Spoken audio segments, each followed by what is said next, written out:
Good afternoon, everyone. It's clear that we've attained great feats and success as well in high school. And many of those successes have been due to our inherent talents and obstinate grit.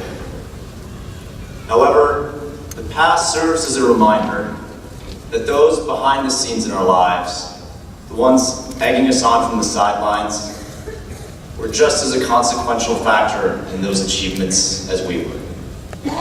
So there comes a time, like today, when we must thank those people. And in writing this speech, I felt that it almost took on the form of a toast. So is it all right if I pay tribute via toast today? That'd be all right with everyone? And I brought, of course, it's bad luck to cheer on an empty glass, so I brought something to pay tribute with, but it's just water. This is a PG event here, people, all right? So this is to all those that helped us bring here today, right?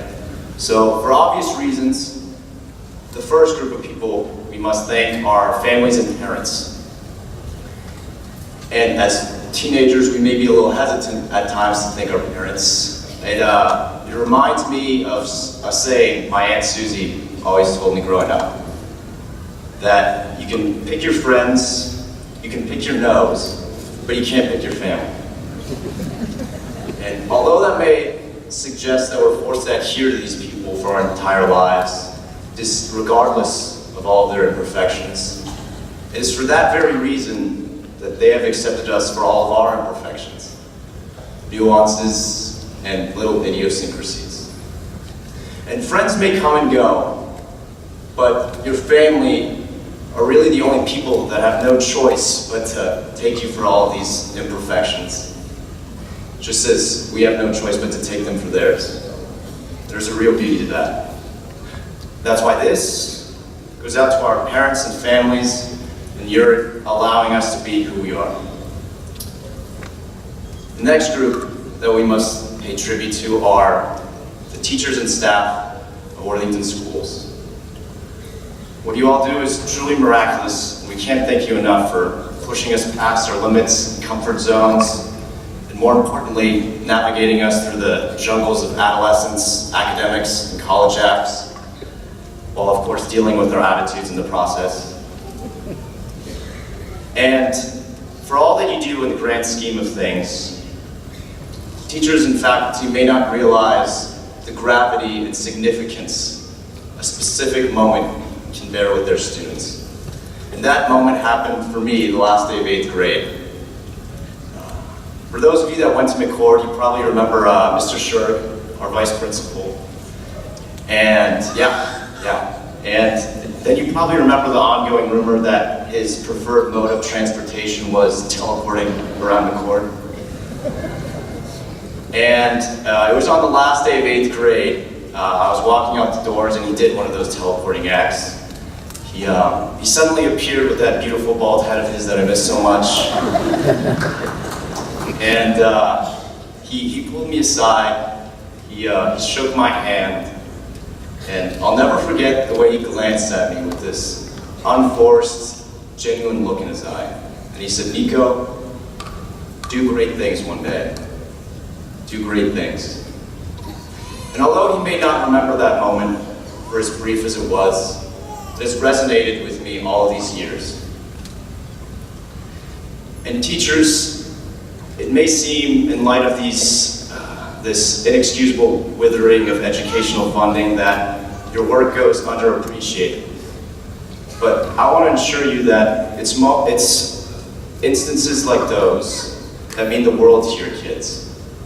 For it's moments of sincerity like that that convey your undying dedication to your students and your work.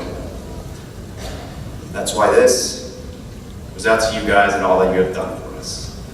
This to you. And students, maybe you didn't have that moment with a teacher, which is completely fine. But hopefully that's encouraged you to be that person for someone else. Which brings me to my next and last group of people that we must thank today, which is our fellow students. Yes, we must thank our peers for bringing us here today, for we have encouraged each other and different ways along this arduous journey. And we must thank those that pushed us forward. However, we must also pay tribute to those that tried pushing us back. For it was wonderful to have the support of our friends, but those that challenged us, those that competed with us, had every bit to do with our success as we did, and as our close companions did.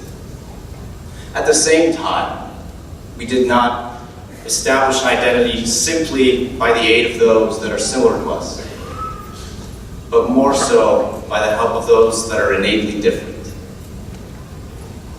And for that, I urge you to not restrict yourself to one clique or social bubble in order to connect and converse with people who are unlike you, see the world in a different light, and whose beliefs contrast your own. And it is of paramount importance that we continue to interact through argument and discourse, as well as compromise.